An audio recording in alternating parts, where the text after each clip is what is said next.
watch it for 3 hours straight? No, I watch it after. I don't watch nothing live except like today that we did this show. I watch everything taped and I fast forward through everything. You know, the commercials, boring shit.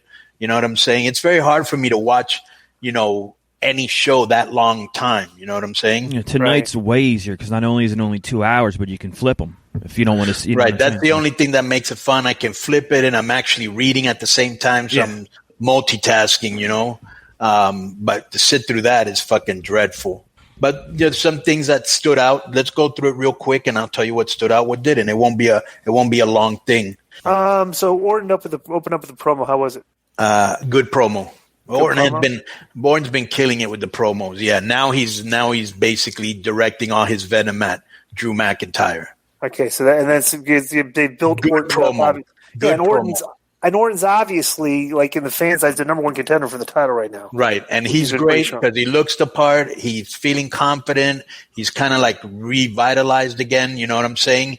He doesn't feel like, you know how, and this happens a lot.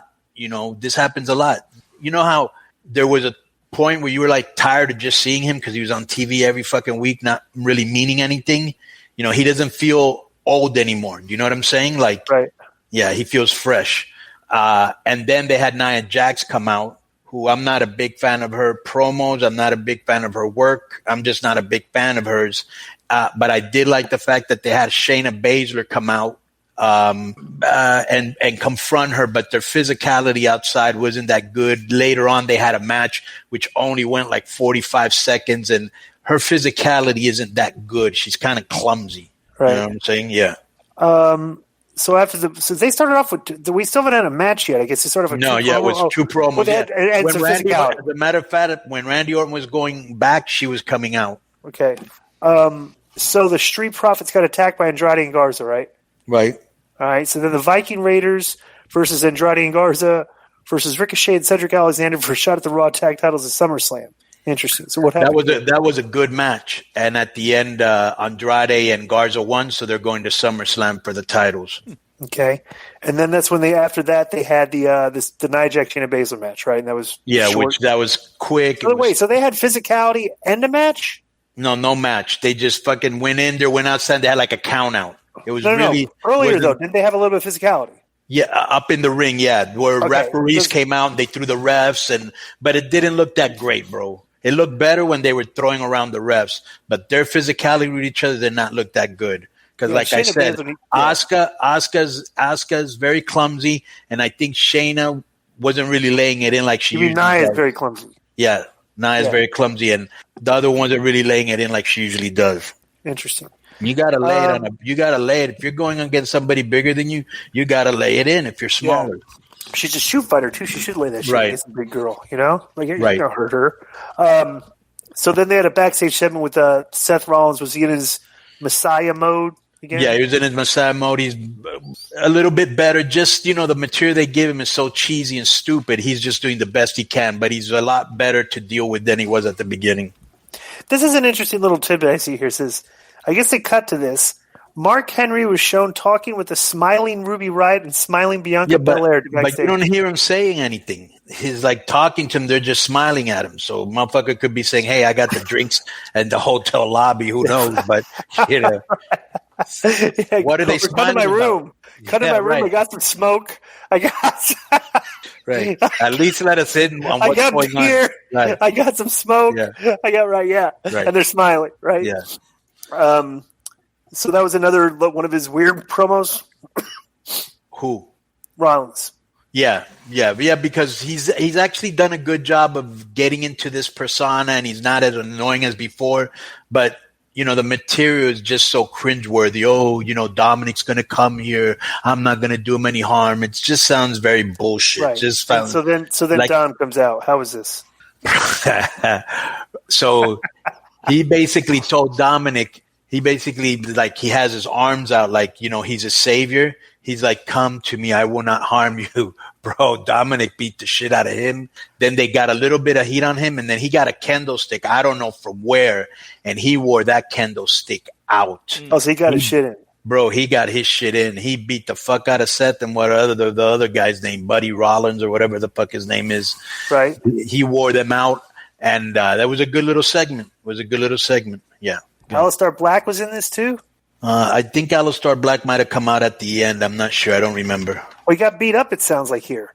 Rollins gave Black a curb stomp at ringside. Boy, they're just burying Alistar Black. It's over. That was Heyman's. I mean, bro, they're just absolutely squashing this guy. Yeah. Bruce doesn't see it like Paul did, I guess, is the scuttlebutt. Bro, and let me tell you, that guy is talented, 1,000%. Just literally squashing. That's so stupid, bro. Yeah, it's almost like, okay, that was that guy. It's almost like it feels like he was your guy.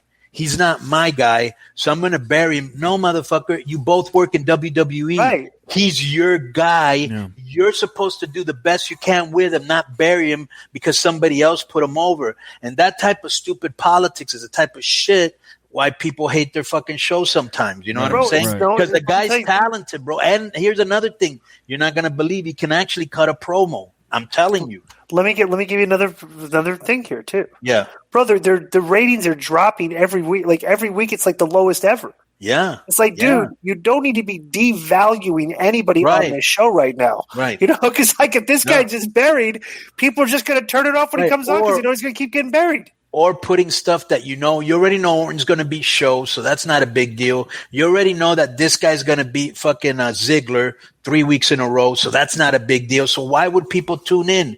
If there's not a reason to tune in and see, you know what I'm saying? So then the MVP was with the VIP lounge, and he had Lashley and Benjamin. Who came out here? This was kind of funny because during this, MVP's out there. He's been great on the mic. This week was no exception. And so somehow during the match, Ron Killings came in and he ran through the ring, knocked Shelton Benjamin out, and they counted 2, almost got a 3, and got the 24/7 title from him, which I thought was kind of in the middle of the match. He attacked Benjamin ringside in the middle of a promo. Yeah, in the middle of the promo. Okay. Yeah, was the promo or the match? One of the two. Yeah. Yeah. So then they had Lashley against Mustafa. Who was in the thing? Mustafa Ali? Oh yeah, Mustafa Ali came out and he actually cut a pretty good promo on MVP. You know, he went back and forth with him, which was really good. I thought MVP would walk all over him, but Ali had some good lines there, and then I think Lashley beat Ali, right? With the I got to read this. Yeah, okay. You got to read this. Bobby Lashley with MVP and Sheldon Benjamin versus Mustafa Ali. Right. Lashley shoved Ali to the mat during the opening minute. Ali got up and threw punches, but Lashley knocked him down again, then clotheslined Ali once he got back to his feet. Lashley continued to dominate the match. Meanwhile, Akira Tozawa emerged from under the ring and rolled up Benjamin, who kicked out. Benjamin and Lashley beat up Tozawa's stupid ninjas. Lashley picked up one of the ninjas and was hit from behind by a suicide dive from Ali. And then they go back and then they went to the finish. But they had the ninjas out during this? I don't remember that. I must have been... You probably skipped it. In the middle of the match, you did a spot with the ninjas. Yeah, I saw the one with Ron Killings almost. Yeah, I saw when Ron Killings came in and took him through the ropes outside and the ref counted and almost beat him for the title. I did see that. So then Charlie Caruso interviewed Dolph. She asked him about the stipulation. And then he tried to say he wasn't aware of it. Oh, because he doesn't know what the stipulation is because Drew McIntyre's not announced it yet, right? Right. Okay. Then Sasha Bailey and Bailey made their entrance. Okay, now, from what I told you on the show that we talked about before before you watch this, and the comments that she made about Booker T, were you thinking that they may bury her here? Maybe. Okay, Sasha Banks and Bailey made their entrance and Baby Cam the Women's Championship, and Banks said, nobody likes a bully, and there's no bigger bully than Stephanie McMahon. Banks says did Stephanie do a promo yet on this show? Yeah, she did do a promo. I think she put together some match. I forgot. It might have been Sasha Banks versus some weird thing, right? Yeah. So they cut a promo, and then Asuka comes out. Did you watch this? I heard the work was pretty good in this, but the finish was stupid. Yeah, the work was very good in this. So what was the finish? This must have been oh my god! I noticed she did like a thing that Eddie Guerrero does. What? Okay, so he's literally wrote 1, 2, 3, 4, 5, 6, 7 paragraphs for this match, and I was saying, is this the match?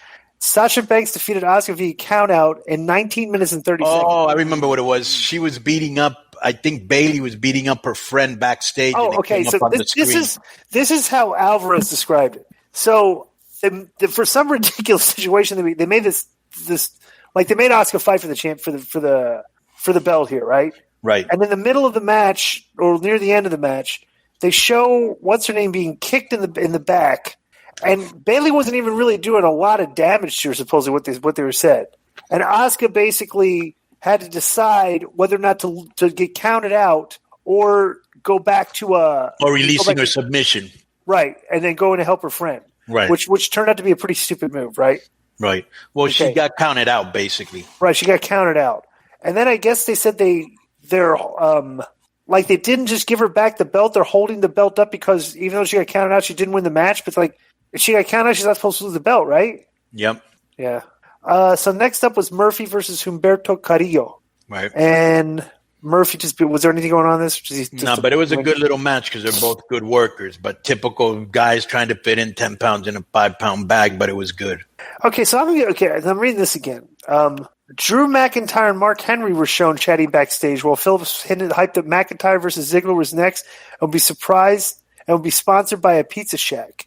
Now, so throughout the show, were they just showing Mark Henry just randomly backstage talking? They might have done that last week too. No, last week it was Ron Simmons. Something's happening because I almost think maybe that MVP's trying to convince people, and maybe Ron Simmons and what's this guy's name, Mark Henry. They're trying to talk them out of whatever MVP's trying to talk them into. Maybe I'm not sure. But they're just random people. But they didn't do anything. No, other than just be backstage, and you couldn't even hear what they're saying. Right. All right. So then, last week was Ron Simmons. This week it was Mark Henry. I wonder if next week it'll be Booker T or something. So I don't know. So McIntyre. So how did this go, McIntyre Ziggler? I was super disinterested in the match. I wasn't really paying that much attention because, like I said, I already knew who was going to win. I know that he's going on to somebody else, Randy Orton. So why would I care about this match? You know what I'm saying? So they basically said that the stipulations was for the exact same as last week, but then added that he can do this time. He can too. So everything that like Drew could like the Dolph that McIntyre could not do last week that Dolph could. Now McIntyre could do it this week. Yeah, but basically, there's zero chance that from the very little that I saw of the match, because I was, like I said, multitasking, bro, he was taking a lot of bumps. It was almost like this is our last match, and he was making sure he looked good for him because he threw him through the barricade, through the. Wait, who, Drew or Dolph? Drew threw Dolph through the barricade. Dolph or Dolph. Right. Through through the one of those plexiglass thing. Yeah. So what? That was a show. Yeah.